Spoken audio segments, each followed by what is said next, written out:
Assalamualaikum warahmatullahi wabarakatuh. Selamat pagi, sampai jumpa lagi ya dengan Ibu Rusita. Kali ini Bahasa Indonesia paket C kelas 12. Ya, kelas 12 pertemuan pertama. Lanjut ya. Kita pertemuan pertama ya dalam semester genap ini. Kita masuk ke materi awalnya itu kita pakai modul tema 15. Ya, tema 15 ada dua unit yang akan kita pelajari. Yang pertama itu tentang menyampaikan pendapat tentang isi novel, ya, bicara tentang novel ini. Yang kedua, menelaah isi novelnya dan merancang sebuah novelnya.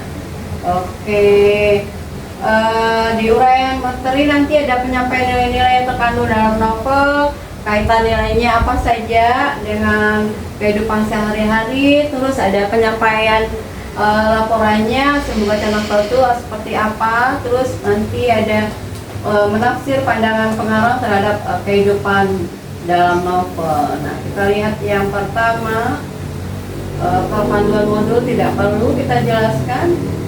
Terus uraian materinya ini. Nah, nilai-nilai yang terkandung dalam novel itu nilai agama, ya, nilai agama. Apa saja nilai agama? Ada nilai budaya, ada nilai sosial, moral, dan estetika. Oke, ini masuk ke bagian unsur ekstrinsik ya disebut ya. Nilai moral, nilai agama, nilai pendidikan, nilai etikanya, ada nilai estetika. Kalau estetika ini adalah tentang keindahan sesuatu. Oke, nah untuk memahami dan memaknai nilai-nilai terkandung dalam novel terkadang tidak mudah. Nah, kita perlu meresapi ya, meresapi dan menghayati cerita secara sungguh-sungguh. Nah, ini contohnya, saat itu sudah pukul 11 kurang 5 dan Bu Mus semakin gundah. Nah, 5 tahun pengabdiannya di sekolah melarat yang amat ia cintai, ya. Dan 32 tahun pengabdian tanpa pamrih pada Pak Arfan pamannya akan berakhir di pagi yang sendu ini. Baru 9 orang pamanda guru, ucap Bu Mus bergetar sekali lagi. Ia sudah tak bisa berpikir jernih. Ia berulang kali mengucapkan hal yang sama yang telah diketahui semua orang. Suaranya berat selayaknya orang yang tertekan batinnya. Nah, akhirnya waktu habis karena telah pukul 11:05 dan jumlah murid tak juga genap 10. Semangat besarku untuk sekolah perlahan-lahan runtuh. Aku melepaskan lengan ayahku dari pundak. Sahara menangis terisak-isak mendekap ibunya karena ia benar-benar ingin sekolah di SD Muhammadiyah. Dia memakai sepatu, kaos kaki, jilbab, dan baju, serta telah punya buku-buku, botol air minum, dan tas punggung yang semakin baru. Nah, ini diambil dari cuplikan novel Laskar Pelangi ya, Laskar Pelangi karya Andrea Hirata. Oke, nah berdasarkan kutipan novel di atas, kira-kira nilai apa yang terkandung di dalamnya? Nah, nilai yang terkandung dalam kutipan tersebut adalah nilai moral dan pendidikan. Nah, di mana pada kutipan tersebut berisi perjuangan seorang guru dan siswa yang ingin bersekolah tetap dibuka agar mereka dapat melangsungkan pendidikan dengan baik ya. Semangat perjuangan mereka untuk dapat bersekolah dibuktikan dari ungkapan kesedihan mereka yang harus menghadapi kenyataan bahwa sekolahnya akan ditutup karena tidak memenuhi jumlah kuota minimal siswa. Cuma 9 orang, ya kan? Harusnya kuota minimal itu adalah 20 siswa. Itu sudah disebut dengan kelas. Kelas kecil baru namanya. Kalau kelas besar itu mau sampai 40-an. Nah, itu kelas besar. Nah, ini siswanya tidak sampai dengan 10. Jadi sangat miris ya dalam cerita Laskar Pelangi. Nah, selain itu, cerita tersebut menyampaikan pesan tentang seorang guru yang dengan ikhlas mengabdikan dirinya untuk mendidik siswa-siswanya di sekolah tanpa pamrih, tanpa digaji berarti, ya kan? Tanpa digaji, tanpa pokoknya dengan ikhlas ya. Untuk lebih memahami nilai-nilai dalam novel, bacalah dengan cermat kutipan novel. Nah, ini contoh dari kutipan novel Burung-burung Manyet karya YB Mangun Wijaya berikut. Kemudian temukan nilai-nilai apa saja yang terkandung. Di judulnya Buah Gugur. Oke, kita sama-sama baca. Buah gugur. Surya sudah terbenam, ketokan pintu ketika dibuka. Kaget setengah mati kami. Sesosok tubuh tampak di pintu. Mami menjerit dan langsung memeluknya, tapi tanpa berita apa-apa pulang. Ia telah dilepas dari tahanan militer setelah beberapa bulan meringkuk sebagai lawan perang Jepang. Dunia serba gemilang, kami telah cepat runtuh. Jepang datang, Nil kalah dan bubar. Mami dan aku sudah pindah menumpang di tempat seorang kenalan baik di Embong Menur, suatu daerah perumahan kaum berada. Sebab tentu saja rumah dinas ayah sudah diduduki musuh, dan memang sejak perang pecah semua orang sipil sudah diusirkan dari Tangsi. Tangsi ini adalah penjara ya. Bahasa daerah, Tangsi itu adalah penjara atau sel tahanan. Papi mendadak menjadi tua dan lebih pendiam lagi dari semula. Dari awal ya, dari awal kan dia ceria. Nah sekarang dia lebih pendiam dari awal, dari semulanya yang seperti biasa. Tawaran dari Pangeran Hendraningrat untuk mengungsi ke rumahnya ditolaknya halus. Agaknya hati papi sudah ikut runtuh pula dengan Nil. Nil ini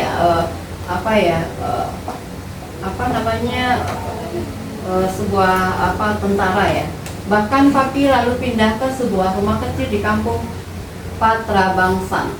Hanya mami yang sering kesalah, sekedar berdagang apa yang dapat dijadikan sumber nafkah. Jadi istrinya ikut membantu nih, karena suaminya kena tangkap, jadi istrinya yang jualan apa kadarnya untuk kebutuhan sehari-hari. Tetapi karena papi biasa saja ikut hidup gotong royong dengan mereka, hidup kami tentram terlindung. Bahkan dapat dikatakan tak tampak, tak tenggelam. Nah, rumah kami kecil tersembunyi di belakang bekas rumah opsir Belanda yang dulu berpangkat mayor dan yang tentunya sekarang dia didiami seorang perwira Jepang.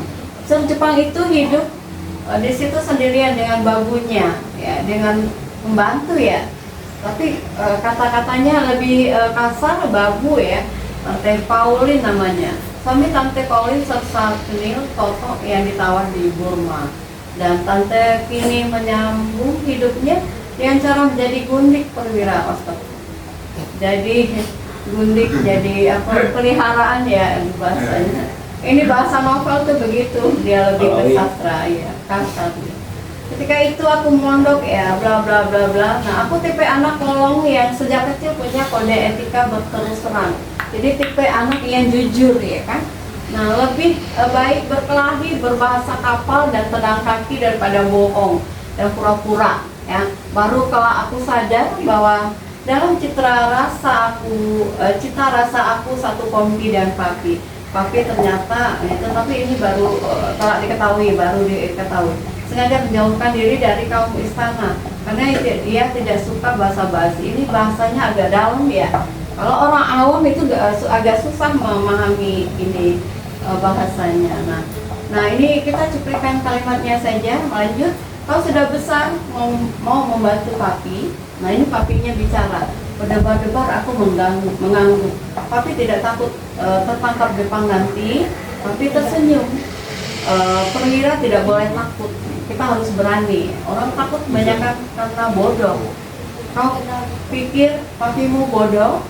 Nah, keras ku geleng-gelengkan kepala. Nah, dengan sekarang radio ini harus kau sembunyikan di dalam gudang mayor Kangaske, tetangga kita ini. Saya, bagaimana? Pelan, tetapi sebelumnya papi minta agar kebencian kepada Tante Pauline kau kurangi. Dengan marahnya jawab, sundal itu. Hei, jangan terlalu keji pada perempuan malang itu. Ada apa sih? Kok papi begitu terkesan oleh Tante Pauline? Bukan begitu, papi senang kau tidak suka pada sundal. Tetapi orang-orang yang membongkok-bongkok di hadapan serdadu tengik Jepang dan menjual bangsanya pada mereka demi sebungkus rokok lebih hina dari sundal. Ya, Jadi jangan anggap peliharaan itu hina ya. Tapi yang lebih hina adalah menjual bangsanya pada bangsa lain demi sebungkus rokok, demi sebatang rokok, itu istilahnya ya. Ya, tapi jangan begitu mengukurnya. Jawab si papi lagi, memang papi tahu apa maksudmu, tetapi kami harus bersahabat dengan Tante Pauline. Mamimu juga sudah tahu mengapa. Mami, ya beginilah, berkat Tante Pauline kami tahu segala-galanya. Jadi dia otomatis menjadi mata-mata, ya kan? Nah itu dia. Jadi kapan ia pulang, kapan ia pergi, kamar mana yang kosong, ruang mana yang suka dipakai. Nah sekarang saatnya radio ini harus disembunyikan di dalam kompleks rumah Mayor itu. Gampang sekali. Baru saat itu aku terbuka mata, tapi memang Perwira yang pandai. Jadi sadar anaknya ya. Dari awal dia sudah berpikiran negatif, akhirnya dia paham, oh rupanya Tante Pauline itu ini loh sebenarnya gitu. Dia tugasnya jadi mata-mata di situ. Tapi bagaimana bila Tante Pauline tahu-tahu nongol dan rahasia ini terbongkar? Nah ini masih dicuriga dia. Kan perempuan itu suka ngobrol dan bocor mulutnya gitu ya. Nah jadi dijawab lagi sama papinya, Tante Pauline tidak tahu apa-apa tentang soal ini. Sama sekali nol. Tapi kami tahu segala seluk-beluk dalam rumah Mayor itu. Nah, sebelum papi habis bicara, aku sudah tahu apa yang dimaksud. Rumah Mayor itu didiami Mayor Belanda. Aku kenal keluarga itu, terutama Yan, temanku sekelas. Dan aku juga tahu tempat mana yang boleh jadi paling tepat untuk menyembunyikan radio gelap yang akan dipasang di dalam kompleks perwiraan. Nah, ini ceritanya. Dan sejak itu setiap kali jendela kamar Mayor Jepang itu terang, tanda ia di rumah. Papi menyetel BBC dari kamar bilik bangunnya. Sejak itu pula aku ramah mengucap selamat pagi dan petang bila Tante Pauline lewat. Dan melawan segala arus masyarakat kami, aku tetap mengharapkan Belanda datang lagi. Nah, ini ada makna mendalam di dalamnya ya. Nah, masih panjang nih ceritanya ya kan. Oke. Di dalam kamar tidur, Mami kulihat serba lega peti sabun kecil yang pernah kuletakkan di bawah atap WC rumah karena gase. Nyaris aku berteriak, terbawa kegembiraanku. Tak kenal sabar tanyain Mami, siapa yang ngambil peti radio itu? Papimu sendiri, Papi. Betapa besar resikonya dari Mami, ku dengar Papi tidak tahu atau lebih tepat belum tertangkap. Nah, Amir Sarifudin yang tertangkap dengan beberapa kawan lain. Maka segera setelah pada suatu petang teman Papi datang membawa berita.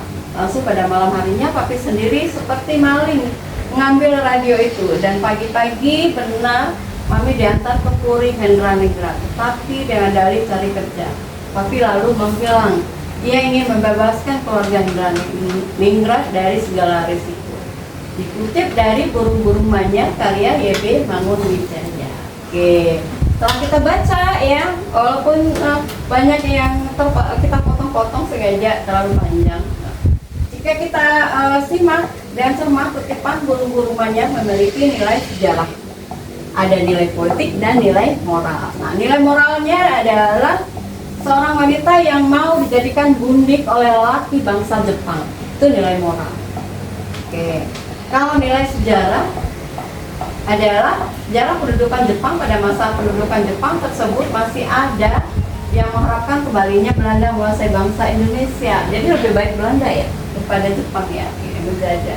Nah nilai politik yang di sini terkandung adalah pihak Belanda memata-matai pemerintahan Jepang dengan memasang radio secara tersembunyi untuk mengetahui gerak-gerik Jepang. Nah ini sifatnya Belanda itu rupanya itu kawan nih ya, berkawan dengan Indonesia. Selanjutnya ini nilai-nilai terkandung. Nah, oke, kaitan nilai-nilai dalam novel kehidupan sehari-hari. Novel itu adalah bentuk karya fiksi yang lebih lingkupnya tuh lebih tebal, lebih banyak ya.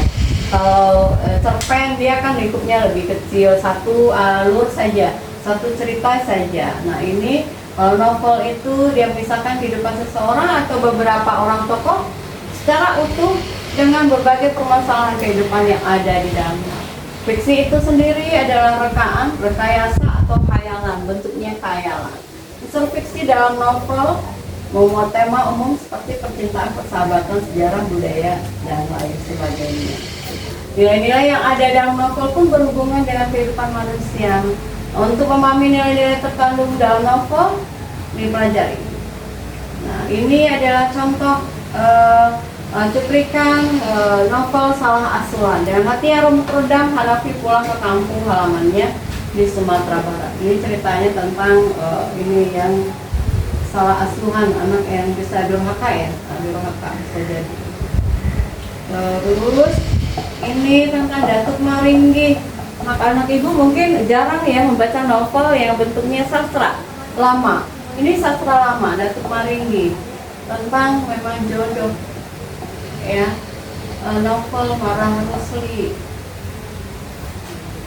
Itulah rumah Datuk Maringgi. Ini tempat Datuk Maringgi.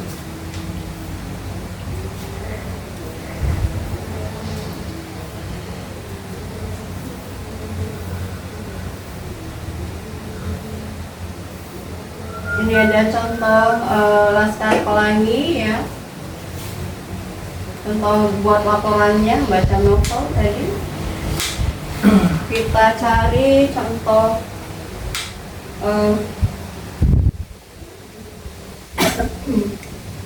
contoh novel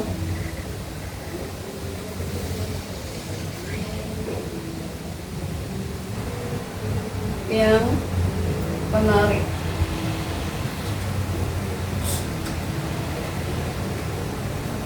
Untuk anak remaja. Oke.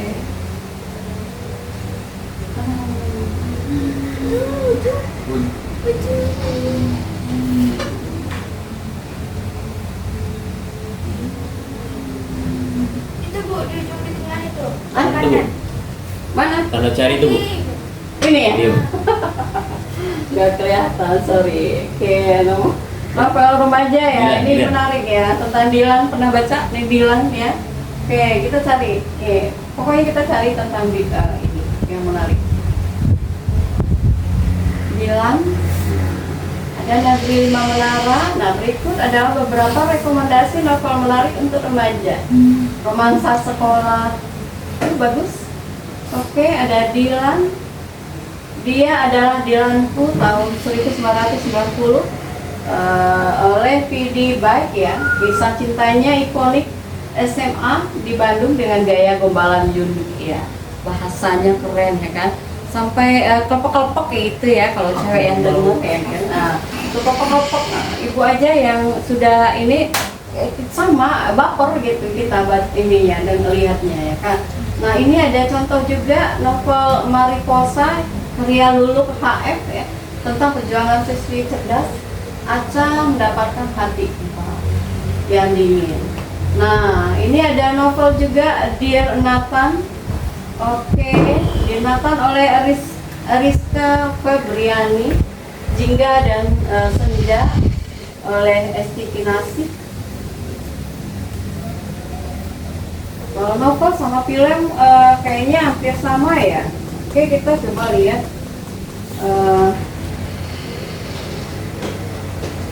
kita bisa lihat pisahkan. Itu Bu, tinggal Oke. No lagi. Cek aja, Bu, yang selain itu. yang bawah, Ayo. Oke. Kita cari paling atas sebelah kanan. tentang iya. Coba kita cek. Oh iya. Film cuplikan film Dilan ya, cuplikan film Dilan. Kita nonton film Dilan, oke. Ya lebih seru kayaknya ya. Dilan tuh Lihat. si film Dilanku yang mana ya? 990 itu yang bawa ini, Bu, bawa yang atas. Ya ini beda ya. Beda, Bu. Nah ini coba kita. Typical, Bu. Ini sequel.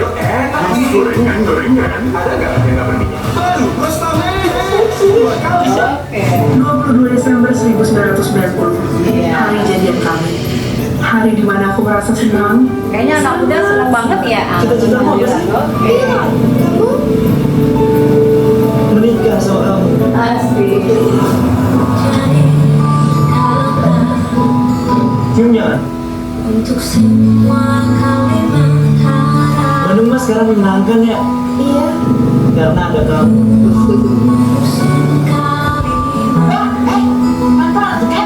Boleh nggak kalau aku nggak suka kamu ikut-ikutan dia motor?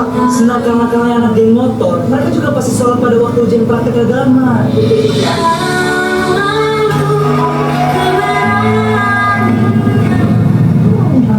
Siapa ya? Pokoknya kalau kamu nyerah, aku nggak mau ketemu kamu lagi. Aku bingung ya. Nggak suka kamu so jago.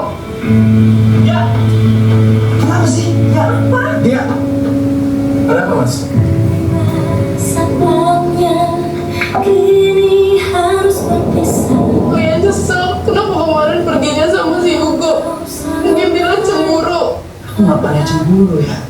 Bisa aku cuma mencintaimu. Bingung ya? Nanti kalau jaketnya aku pinjemin, aku sakit. Kalau aku sakit, nanti siapa yang jagain kamu? Wahai jiwa yang Akhirnya ketemu juga sama yang namanya Dilan. Dan saya nggak pernah hilang bu. Iya, udah. Kenapa kamu suka sama si Dilan? Nggak ngerti deh. Kalau sudah cinta susah ya. Iya, Bang itu ngeliatin kamu terus. semoga bahagia. Kalau aku jadi presiden yang harus mencintai seluruh rakyatnya, maaf, aku pasti tidak bisa. Karena aku cuma mencintai Milea. Mau diwakilin apa langsung?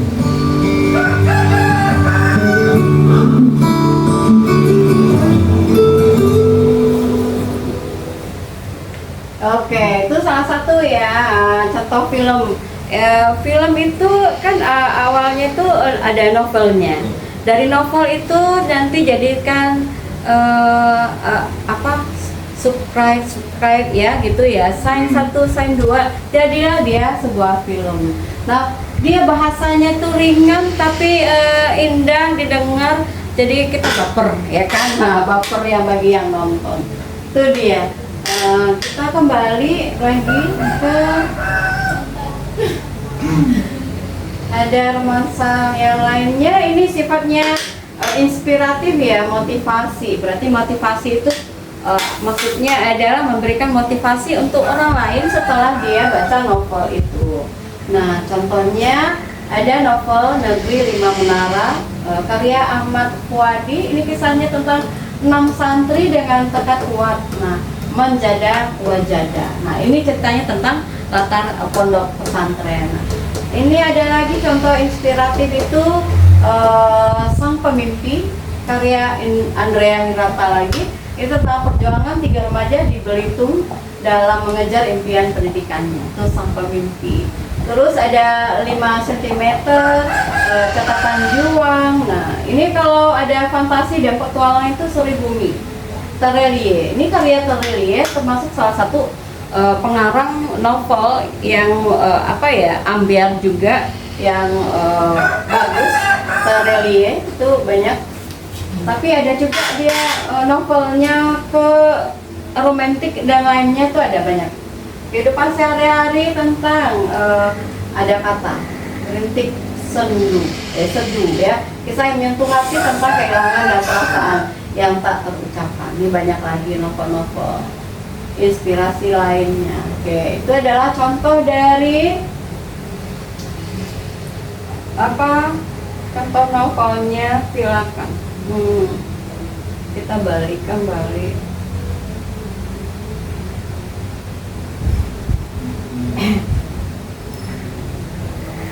Pisahkan dulu. Silakan dulu. Bawah.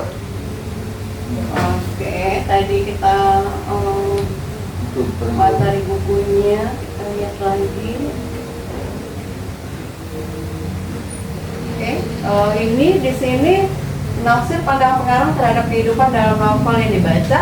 Angka-angkanya ada beberapa langkah.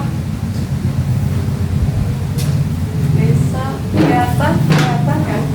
Oke, dia langkah pertamanya menentukan nilai-nilai kehidupan. Oke, menentukan nilai kehidupan, ada nilai agama dan lain sebagainya. Lalu, nah ini penugasannya. Terakhir, tugas kita adalah kita cari ada format laporan bahasa novel atau novel. Identitas apa, novel apa yang kita ambil, terus pendahuluannya apa, sinopsisnya apa, penilaiannya terhadap novel tersebut apa, saran-saran atau rekomendasi dari novel yang kita baca itu apa. Nah, catatan penting di sini adalah catatan pentingnya penugasan di atas dikerjakan sesuai dengan yang telah Anda baca. Lalu Anda dapat membandingkan penugasan yang Anda kerjakan dengan teman Anda. Ini boleh ada, boleh tidak. Nah, ini ada soal pilihan gandanya juga. Pilihan gandanya ada berapa? 5, ada 5 soal. Oke, 5 soal. 5 soal tentang tujuan membaca buku fiksi itu apa? Nah, cari jawaban salah satu. Apakah mendapat wawasan, mendapat pengetahuan, mendapat kesenangan, mendapat kesedihan, atau mendapat kegagalan? Apa jawabannya kira-kira? Mendapat wawasan. Oke. Yang termasuk buku fiksi adalah yang mana fiksi? Novel. Oke. Fungsi dari cerita fiksi dalam hal ini novel adalah bentuknya apa? Edukatif? No. Edukatif dan rekreatif? Tidak. Ya. Tidak. Dikit lagi. Kan sifatnya untuk hiburan saja, rekreatif. Iya. Jawabannya A. Ajaran moral atau pesan yang ingin disampaikan oleh pengarang dalam cerita novel disebut apa? B. Amanat. Nah, ajaran moral. Moral itu adalah di amanatnya. Oke, di amanat. Yang kelima, terkadang ia menyandarkan masalahnya pada rekan panjang. Nah, ini tentang keagamaan nih. Pelajaran yang dapat diambil dari kutipan di atas adalah ini apa? Semoga segala keresahan dan kegelisahan pergi dari hidup ini. Walaupun terkadang yang putus asa, doanya telah pergi sore itu belum juga kembali. Satu-satunya kunci harapan yang akan membebaskannya dari kemelut hidup. Ini apa? Perlunya iman dalam mengarungi kehidupan. Kebebasan itu penting dalam menyelesaikan kemelut hidup. Setiap orang memiliki masalah pelik. Banyak orang yang bisa menyelesaikan masalahnya dengan berdoa. Semua masalah dapat diselesaikan dengan berusaha dan berdoa. Yang mana? Antara A dengan E. Yang mana lebih? Benar. Lebih perlunya iman dalam mengarungi kehidupan. Oke. Terus ya, bisa ada 2 ya. Sebuah masalah dapat diselesaikan dengan berusaha dan berdoa. Benar juga. Nah ini dia. Oke. Udah. Cuma itu pelajaran kita kali ini ya. Dalam waktu singkat ini semoga dapat dipahami, semoga dapat dicermati, tugas dikerjakan tepat waktu. Sampai jumpa lagi dengan temuan lain hari. Sampai jumpa lagi. Assalamualaikum warahmatullahi wabarakatuh. Selamat pagi.